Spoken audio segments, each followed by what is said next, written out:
Hello दोस्तों, नमस्कार दोस्तों। दोस्तों बात करें कि आज क्यों अमेरिका को अविभक्त राज्यों का अविभक्त संघ कहा जाता है, जबकि भारत को विभक्त राज्यों का अविभक्त संघ कहा जाता है। ऐसा क्यों कहा जाता है, उस पे बात करते हैं। दोस्तों बात करें कि भारतीय संविधान में अनुच्छेद 3 में बताया गया है कि संसद जो है किसी भी राज्य के क्षेत्र की मतलब क्षेत्र जो है उसको एक राज्य से दूसरे राज्य के क्षेत्र के सीमा मतलब जोड़ सकता है, उसे घटा सकता है, उसकी सीमाओं में परिवर्तन कर सकता है। ये सब संसद को अधिकार है। वो बिना राज्य के मतलब सहमति से ऐसा सब कुछ कर सकता है।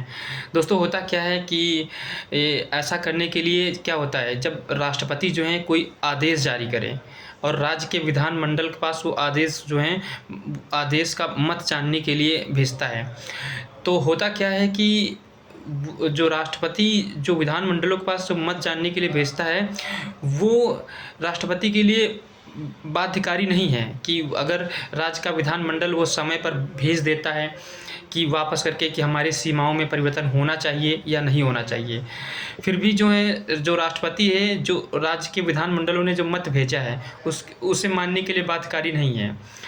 तो इसीलिए मतलब कहा जा सकता है कि जो संसद है उसके पास इतनी शक्ति है कि राज्य की सहमति हो या ना हो, संसद जो है किसी भी राज्य को मतलब उसके क्षेत्र को घटा सकता है, बढ़ा सकता है, या दो जो राज्य हैं उसके राज्य के क्षेत्र को जोड़कर एक बड़ा राज्य बना सकता है।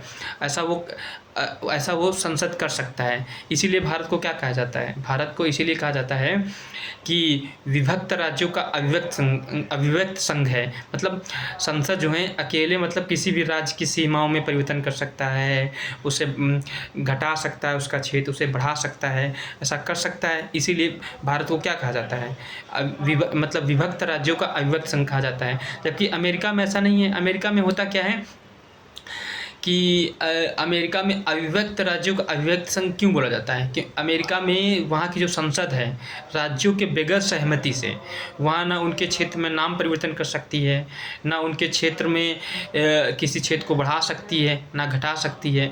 इसीलिए क्या बोला जाता है, अमेरिका को अविभक्त राज्यों का अविभक्त संघ बोला जाता है। दोस्तों अगर आप लोगों को समझ में आया हो तो लाइक एंड सब्सक्राइब ज़रूर करना। थैंक यू दोस्तों।